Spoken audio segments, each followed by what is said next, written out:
What's a job that most people wouldn't know actually exists?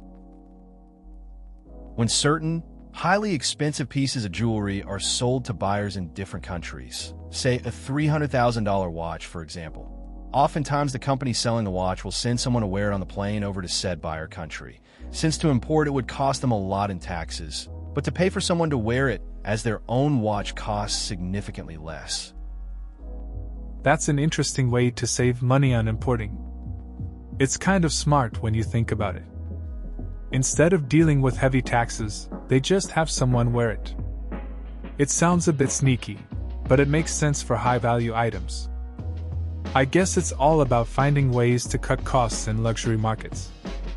Some people really will do anything to avoid spending more than they have to. London Underground employs people to walk along their lines above ground and look for building sites they haven't been told about. Anyone building anything nearby is supposed to consult them at the planning stage. But sometimes these things slip through, and it's better to catch it at that stage rather than have someone drill into a line. Makes sense when you think about it, but not a job I'd ever thought of. Not sure whether it's one person's full-time job or a shift that people rotate through. That's an interesting job. I never considered how much goes into keeping the underground safe. It must require a mix of vigilance and understanding of the city's plans. I assume walking those lines might get repetitive, but I can see how it's crucial. Good way to avoid some real issues down the line. It's a job that doesn't get much credit, but it's definitely needed. If you're white and happen to be in China, you can do white monkey gigs. That's the term used to describe jobs in which white people are hired by Chinese companies to do random jobs to enhance its image. Foreigners equals international equals connection equals money. These jobs include pretending to play instruments in a fake band at gigs, being a fake emissary of Barack Obama, pretending to live at a luxury apartment complex, posing as the company director at a ribbon-cutting ceremony, nodding and smiling at business meetings. I had a friend who did one of those gigs in China. He was hired to pretend to be a musician for some corporate event. He didn't even know how to play the instrument. He just stood there, looking the part, while a real band played behind him. It was strange to see how much value they placed on appearance. He got paid well, though, and had some interesting stories to tell afterward. I once met a woman from China at the airport in Frankfurt while waiting for my plane. When I asked her what her plans in Europe were, she told me she's a personal shopper. Apparently, many companies won't ship to a lot of places in China, and the people there don't trust that the local shops actually sell the original products and instead sell knockoffs of name brand fashion merchandise. Additionally, Chinese men often won't let their wives travel without them, so the wives can't go shop for themselves. Instead, they hire someone else to travel to places like Paris, New York, or California and give them a list of dresses, purses, etc. that they want. Sounded like an awesome job to me. Get paid to travel and shop. She said she made decent money, too, and that often her customers would pay for her to buy things for herself on top of that as a tip. I met a woman at an airport once. She was from China and worked as a personal shopper. She explained how many people there prefer to hire someone to shop for them because they can't trust local stores. It was interesting to hear about how she travels to places like Paris and New York, picking out items for others. Seemed like an easy way to make money while getting to see the world. Our side of the office is IRB Human Research. Across the aisle are our AITA friends. Once had a study where group, they had to wear the same white t-shirt 24/7 for a whole week, no showering or washing of any kind, no deodorants, no perfumes. They have to record every item of food and drink they consumed while wearing the shirt, then turn the shirt in a Ziploc bag. Groupie had to sniff these shirts and answer survey questions.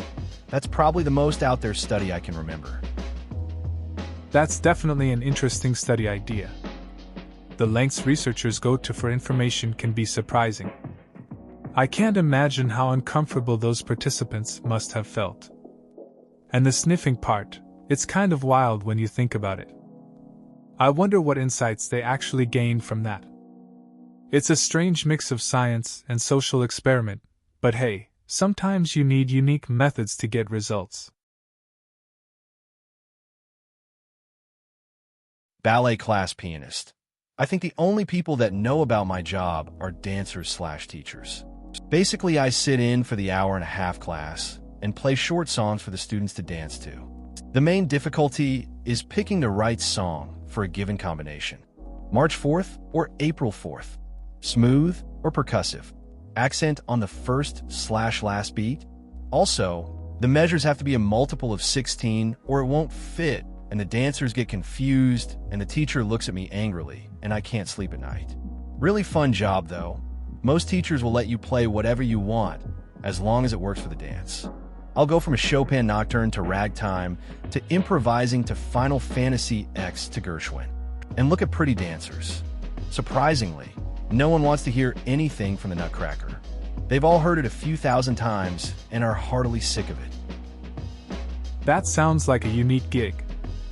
It's interesting how you have to adapt your playing based on the dancer's needs. I can see how picking the right song can get stressful, especially when you factor in the timing. It's cool you get to play a mix of classical and modern tunes. And I guess after a while, you really look for variety since you can only hear certain pieces so many times. Pretty dancers are a nice bonus too. When companies have paperwork that they want to make digital, the documents need to be scanned. Before this can happen, someone needs to go through all of the documents and remove every single staple. And that's how I spent my summers while I was in college. I actually liked it quite a bit though. It's funny how mundane tasks can become a part of your routine. I remember doing something similar during my summers in college. Just sitting there, removing staples from piles of documents. It was repetitive, but oddly satisfying. You get into a rhythm, and it's kind of nice to not have to think too much about what you're doing. Plus, it paid the bills, so that's a win. There was a strip club with a porn shop and private viewing booths near my work. We had a delivery nearby, and one of our drivers would stop about 5 a.m. in their parking lot and take smoke breaks, or so he said. Apparently one day, he got there a little earlier than normal, and there was a girl driving around the parking lot picking up used condoms. And that was her job. Every night, she would be on cleaning detail at the club, and about 3 a.m., she'd go outside to pick up the used condoms in the parking lot for an hour. Our driver talked to her, and she said it was pretty disgusting, but she was just trying to pay the bills. So that girl's job became known as the worst job in the world. Whenever people got really down about working for our company, it was always nice to have that story to throw out there. It was an immediate morale booster. It's wild how some jobs can be worse than what we think is tough. I remember a friend telling me about a girl who had to clean up after a strip club. Sounds pretty rough. He said it always put our own work struggles into perspective. Whenever we complained, someone would mention her job, and it was a solid reminder that it could be way worse. Just a simple way to boost morale, I guess. Trucking companies employ people whose job it is to recover abandoned trucks and cargo. Apparently, truckers will just be like, fuck it, and leave their trucks and trailers on the side of a road. These companies pay pretty well, and you are on call 24/7. But they fly you all over the country to retrieve their stuff and pay well. Sounds kind of neat, really. Edit. Should be whose and not whose. I need a scapegoat, so I'm blaming my phone. It definitely wasn't my inability to pay attention to my own writing while using mobile. Sorry guys, I suck. Sounds interesting. I get that some truckers might just leave their rigs behind if they're dealing with a lot. That job could offer some wild stories too, traveling all over for pickups. It's a unique niche, for sure. Props to those who handle the logistics and keep things moving, even when someone else checks out. Can't say I would want to be on call all the time though. That's a lot. It's not really a normal job, but my entire job responsibility is to change light bulbs around campus. A normal shift for me involves driving out to 2 or 3 buildings and replacing all the light bulbs in the building, whether they're burnt out or not. I do it on a rotating 6-month schedule. I'm also on call if there are any light bulbs reported as burned out. I don't fix broken ballasts or sockets. That job belongs to someone else. I only replace bulbs at it. It's primarily fluorescent tubes, though we still do have some incandescent bulbs in a few areas. The unburnt bulbs and all bulbs are properly disposed of. I just package them in big barrels and send them to our hazardous waste department. You'd be surprised at just how many of these bulbs are nearing the end of their lifespan after 6 months. While it is wasteful, it's important for the university to maintain appearances. Important enough to swallow that cost, I guess. Changing light bulbs sounds pretty straightforward. My friend did something similar, just focused on maintenance and nothing else. He'd drive around campus, replacing bulbs, and making sure everything looked bright and welcoming. It seemed a bit repetitive, but he liked the routine. Funny how something like that can be crucial for keeping the vibe up in a place. I guess keeping things lit is more important than it sounds. There are guys on call 24/7 to pick up organs from a donor at the hospital and drive it to the airport. I know a guy who did this for years and made bank. He had a special is to show to police if he was caught speeding. The thing that drove him to quit was a work friend of his who didn't keep it quiet. The friend told everyone about his cool job and cooler kindness and such. He nearly got killed when someone robbed him for the organs. Not long after that happened, my guy had a flight cancel, and he had to take a cooler with a heart back to his house. Not long after that, he decided it wasn't worth the risk to his family. It's wild to think about someone working that kind of job. The pressure and danger that come with it are pretty intense. And then having to bring a heart back home? That's unsettling. It's all good to make decent money, but when your life and family are on the line, you really reconsider your choices. Sometimes safety just has to come first, even if the job seems cool. In Japan, my wife got a job as designated foreigner at weddings. Apparently, they like the idea of foreigners at their weddings, as it makes the photos more interesting. She used to earn up to 20,000 yen a day. Also met a Canadian guy there who had a job as designated foreigner at bar. He used to get pissed and make conversation with salarymen. That's an interesting setup. Your wife being a designated foreigner at weddings sounds like a unique role.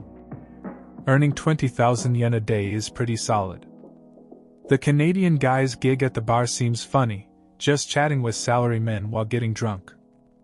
I guess those experiences add a different vibe to the whole work scene. Japan does have some interesting cultural angles, for sure. I was talking to a dad in my scout troop a few years back who said that one summer while he was in college, he got hired by the government to drive along freeways and verify that mile markers were accurate. They paid for his gas and lodging, so he basically just road tripped with 2 of his friends for the whole summer and earn a profit. That sounds like a pretty chill summer job. Just driving around, hanging with friends, and getting paid to make sure mile markers are on point. Not a bad way to spend a few months in college, honestly. It's cool how some jobs can end up being way more fun than they sound. Getting paid to road trip is something I think a lot of people would sign up for if they could. Kantor.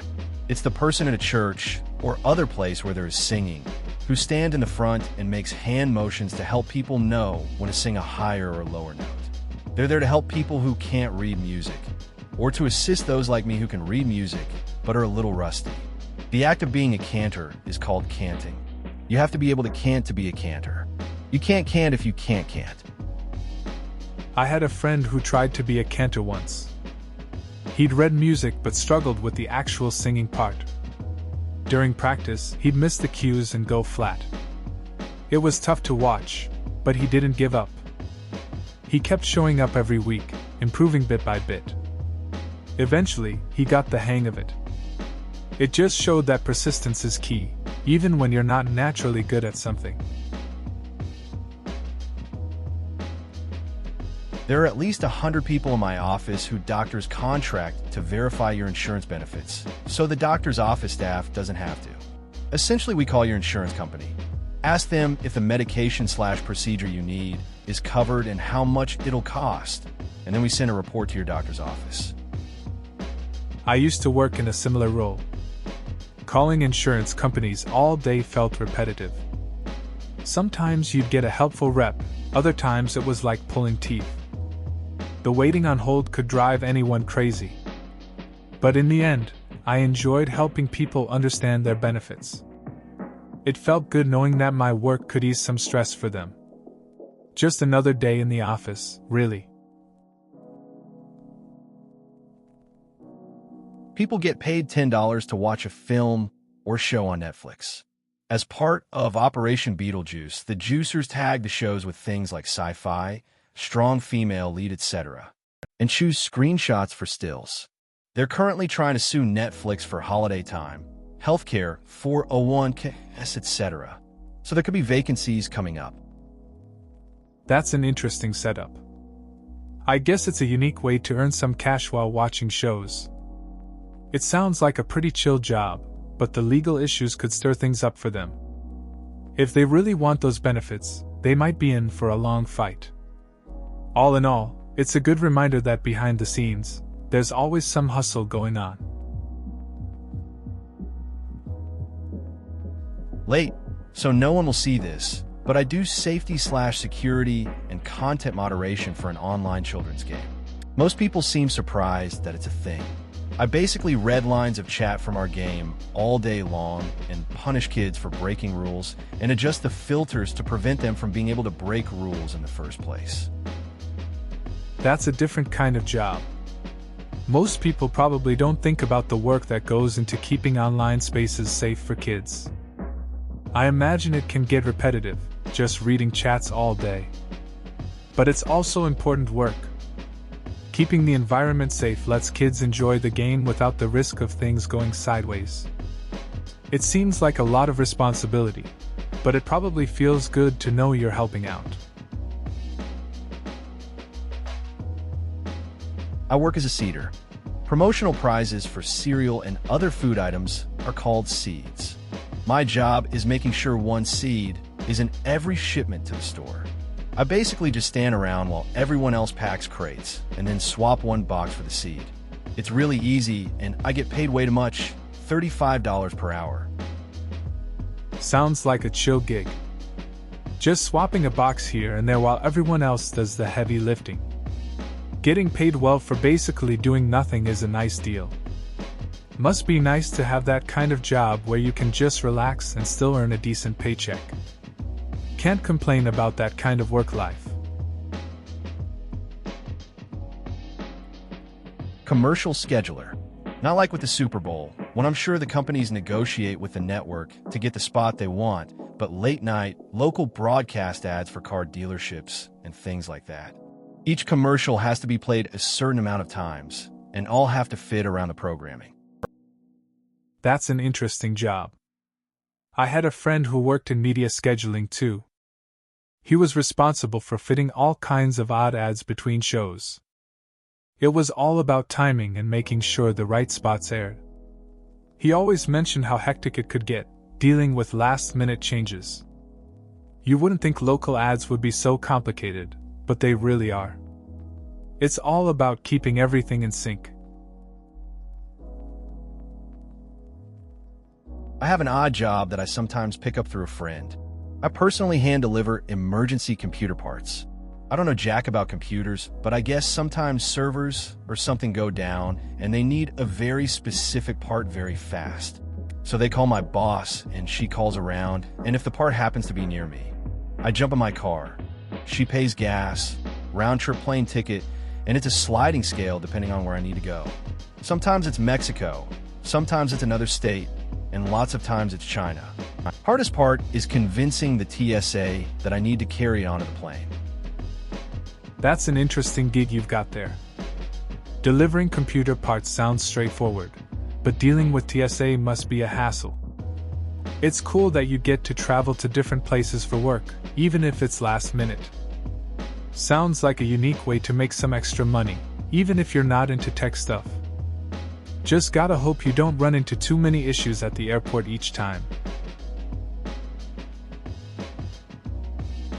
One that blows my mind a little bit because it's all very intricate. In a grocery store/supermarket, you have all the products, etc. Each store is mapped for length and number of aisles. Each product's measurements are taken and sorted and recorded, so they put together a map of what product should be where, which shelf/aisle, and even down to how many facings, number of products visible when brought to the front of the shelf, there should be. This is based on product/shelf height, popularity, priority selling, product offers, and all the other things you've never even thought of. They do this for every store and change everything around every few months when products are discontinued/replaced without ever actually seeing the physical store. Then there's the people who secretly go around with a map of where things should be, and if the products are incorrectly placed, the store can be fined. That's pretty wild. I always thought grocery stores just put stuff wherever. But it's neat to know there's a whole system behind it. People don't realize how much planning goes into deciding where each item goes.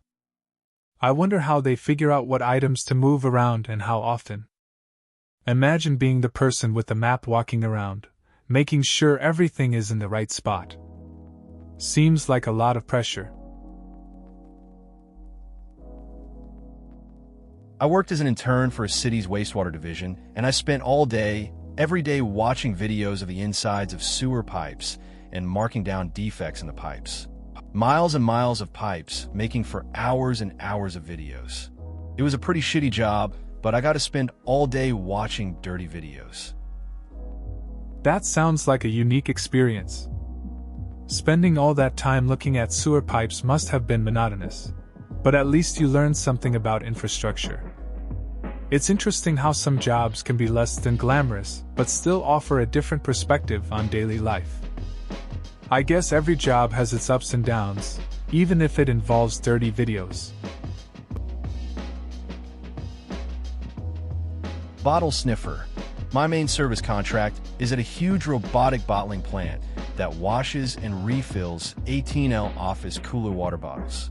Everyone gets smelled to make sure it has no funky odors or gasoline in it.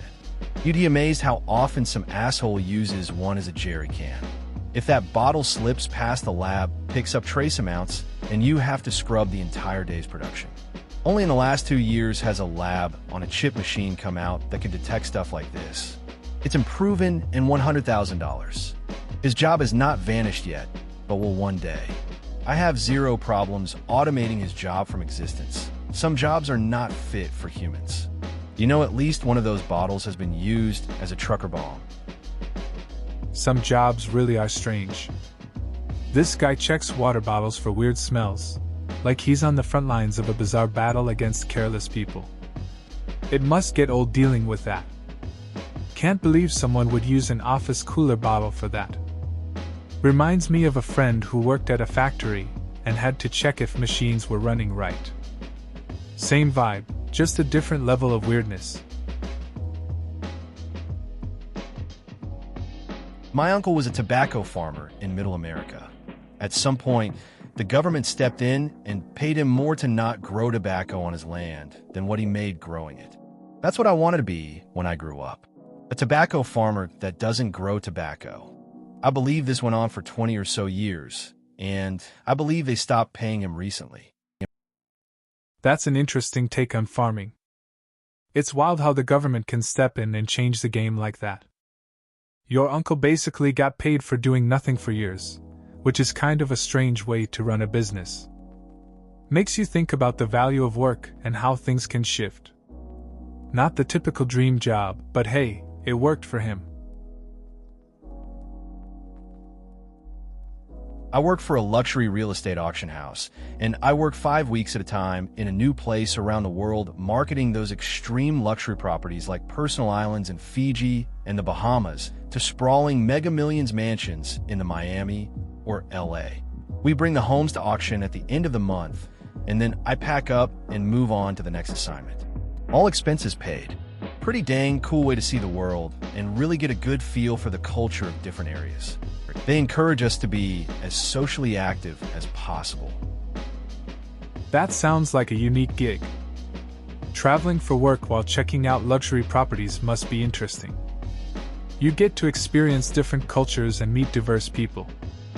Plus, the fact that it's all expenses paid makes it even better. It's like a rotating adventure every month. I can see how that would keep things fresh and exciting. That's a lot of military jobs that most people wouldn't realize exist. For example, in the Marine Corps, there's a civilian employee called a Family Readiness Officer, FRO. They do a lot of different things in support of the families of service members, but are most known for handling the family readiness plans, which all Marines are required to have. They're basically an official contingency plan in the event that they are deployed, which are very important for families where both parents are military, so the continued care and education of their children is laid out in advance. It makes one less thing to worry about or plan last minute when orders to deploy come down. That's an interesting role. The Family Readiness Officer seems pretty crucial for military families. Having a plan in place for when one or both parents are deployed must really help reduce stress. It's nice to see that there's support available, especially in those challenging situations. Keeping everything organized ahead of time makes a big difference for families dealing with deployments. It's a simple but important job. When I was traveling in India, I was once asked by a jeweler to do this for a good fee. He spent a long time befriending me before making the offer, and then spent a long time explaining how completely legal and profitable this is. I didn't decline the offer, but told him that I would consult with my solicitor back home before accepting the job. He asked me not to do that, which confirmed my suspicion that this is not at all legal. That's an interesting encounter. It's funny how some people think they can sway you with friendship. The jeweler sounded pretty convincing about the offer. Not asking for a lawyer's input usually raises red flags. Trust your gut in situations like that. It's usually right. I guess it's a good reminder that not everything that seems profitable is worth the risk. How cool. I found part of my job on Reddit. I assist food processing companies when legal action is undertaken. It involves not just juries, but also the lawyers themselves and corporate employees.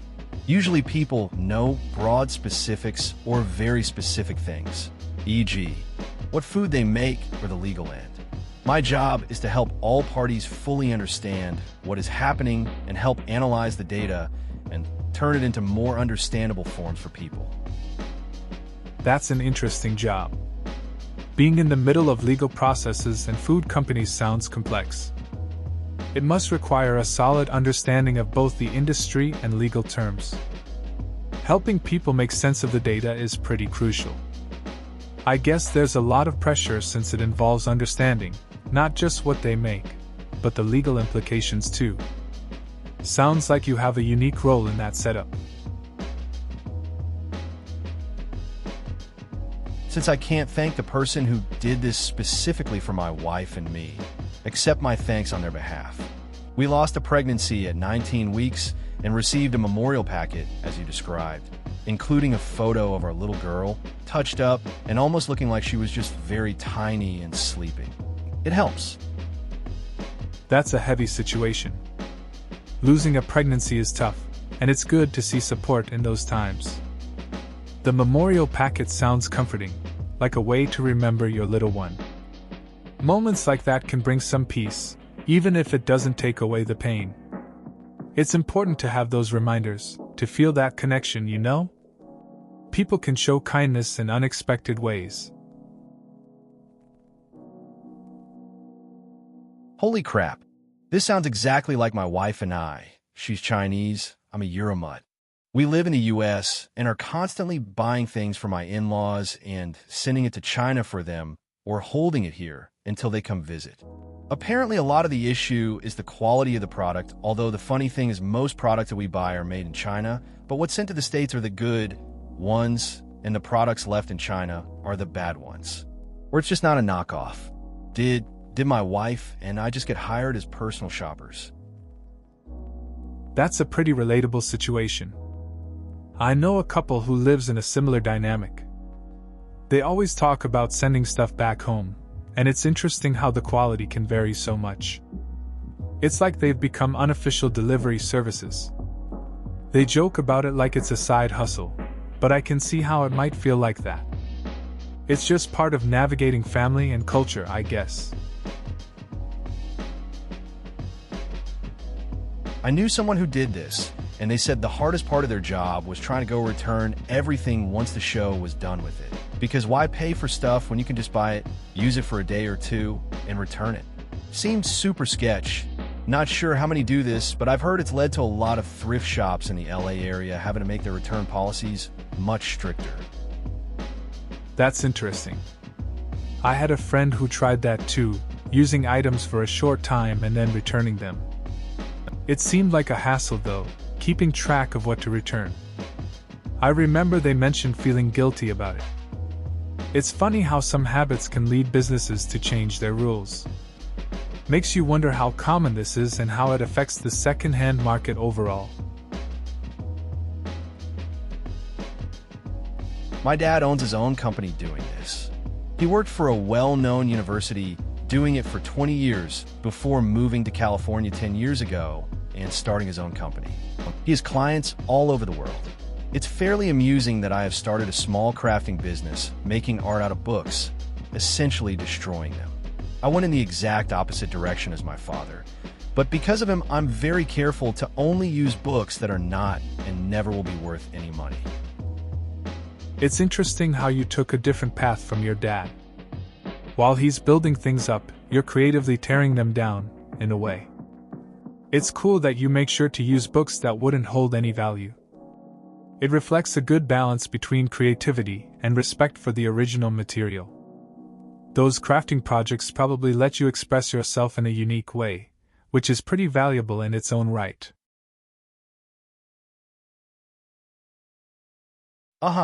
First of all, thank you. You always fascinated me, sitting over in your corner doing something you, presumably, love.